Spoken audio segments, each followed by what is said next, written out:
Welcome to this edition of Cooking with Smudge, Duffy, and Gordo, featuring the most important meal of the day, that is, breakfast.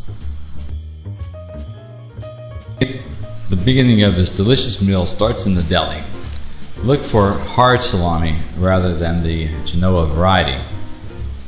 Hard salami may have more fat or grease than Genoa, but the taste is much sweeter. Besides that, most of the grease will eventually get nuked out of each slice. While you're at it, ask for a medium cut slice, since, as we will see, it needs to stand up to one of the greatest inventions of the 20th century, the microwave oven.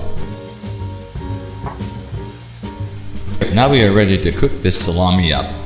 At this point, one needs to know the strength of this great invention and time saver, the microwave oven. Remember, the slice thickness is also a very important variable to take into consideration, as well as the cooking time.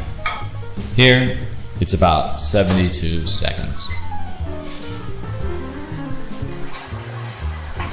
While you're at it, also remember to be prepared with a pot holder or towel to remove this hot, tasty treat.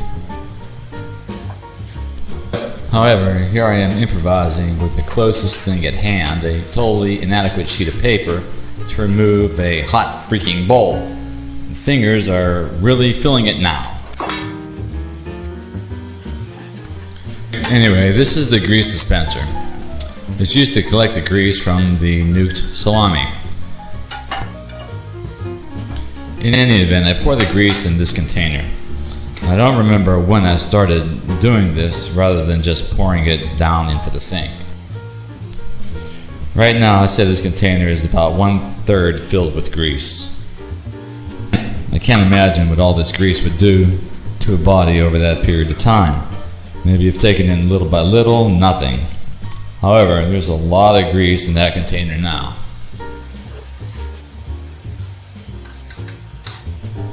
Things are beginning to come together now.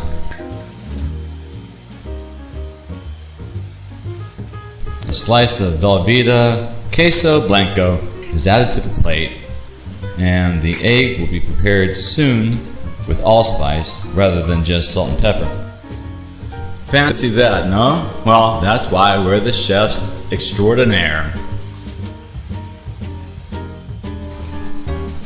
Almost any carb source will do at this point of preparation. Bagels are too heavy for some. Feels like lead in the belly, you know? Toast is too much a hassle and it's just something else to wait for, and eventually to clean up after. You know, all those crumbs, and then you gotta clean out the toaster, and yada yada yada. I myself have gotten into Thomas's corn English muffins lately. They're really tasty. Here again, one must know the strength of that great invention and time saver, the microwave oven. The oven here cooks the egg very finely in 35 seconds.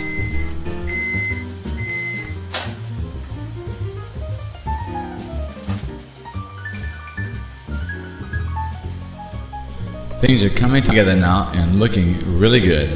The egg is perfect. The salami is too. Just a little touch of burnt in it, and that makes it taste even that much better. You know, like white potato chips are more tasty than Pringles.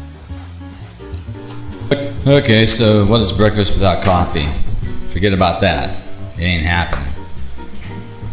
The coffee can says Walmart, but there's, I believe there's a bag of Dunkin' Donuts coffee in there. I put 1 scoop of decaf for 7 scoops of regular coffee. Don't ask me why I do that.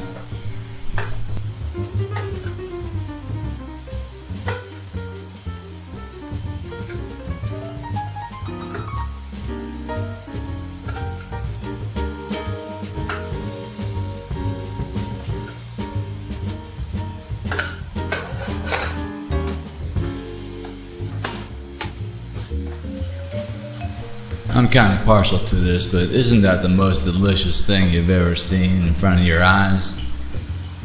And there you have it, topping it off with a cup of Mojo and Stelladora anisette toast.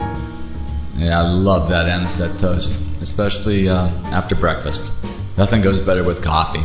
It's not too sweet and it dunks really nice. I prefer the toast rather than the sponge, but both are great. Thank you for having me over for breakfast. I hope it was a pleasant experience and have a wonderful day.